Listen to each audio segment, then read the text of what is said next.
బులెటిన్లో మరో breaking news చూస్తున్నాం. తెలంగాణ ముఖ్యమంత్రి రేవంత్ రెడ్డి వరంగల్ జిల్లా నర్సంపేటలో పర్యటించారు.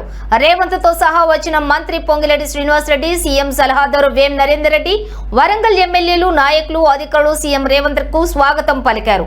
అయితే ఈ సందర్భంగా నర్సంపేటపై వరాల జల్లు కురిపించారు. సీఎం రేవంత్ 532.24 కోట్లతో నర్సంపేటలోని పలు అభివృద్ధి పనులకు సీఎం రేవంత్ రెడ్డి శంకుస్థాపన చేశారు.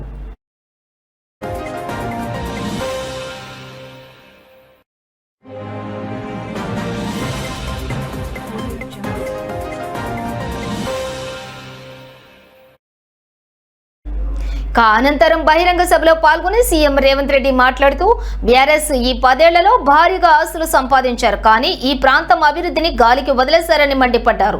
కేసీఆర్ ఆనాడు ఉరి వేసుకున్నట్లేనని అన్నారు. కానీ కాంగ్రెస్ ప్రభుత్వం వ్యవసాయాన్ని లాభసాటిగా మారుస్తూ వరికి ప్రోత్సాహకాలు ఇచ్చామని తెలిపారు.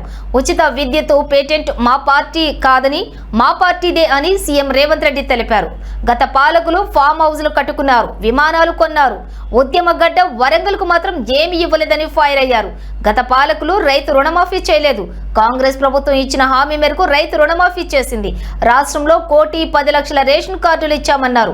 3,10,00,000 మందికి ఈ ప్రభుత్వం సన్న బియ్యం ఇస్తోందని సీఎం రేవంత్ రెడ్డి వెల్లడించారు.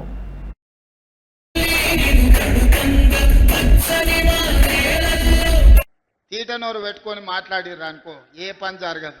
నిన్న మన ఒకటి జూబ్లీహిల్స్లో రిలీజిండు తీటనోరు వేసుకొని జూబ్లీహిల్స్ ఉప ఎన్నికల రెఫరెండం రేవంత్ రెడ్డి సంగతి తేలుస్తామని.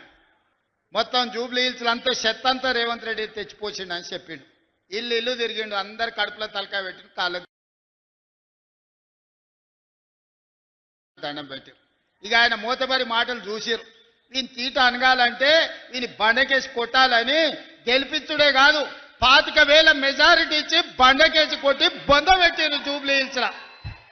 మరి రెఫరెండం అన్నాడు సిగ్గు లేకుంటే ఒక నెలనని ఇంట్లో వండుకోవాలి కదా. మళ్ళీ లేచి మళ్ళీ రోడ్ల మీద తిరుగుతూనే ఉన్నాడు, మళ్ళీ అబద్ధాలు చెప్తూనే ఉన్నాడు. మళ్ళీ ఈసారి సర్పంచ్ ఎన్నికలలో ఎట్లా కొడతారో అయ్యా మీ ఇష్టమే.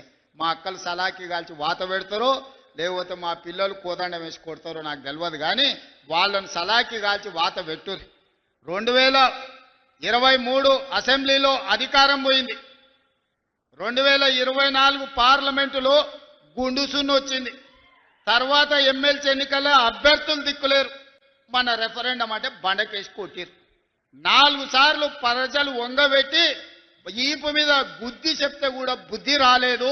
నిన్నగాక మన శ్రీహరి అన్న కూడా మంచిగా చెప్పిండు, నీ అతి మాటలు నిన్ను చూసినోడు ఎవ్వడు నీకు ఓటేయర్రా స్వామి, నీ బుద్ధి మార్చుకో అని. వాళ్ళ బుద్ధి మారినా మారకపోయినా మన అందరం కలిసికట్టుగా ఉండి గ్రామాలను అభివృద్ధి చేసుకుందాం.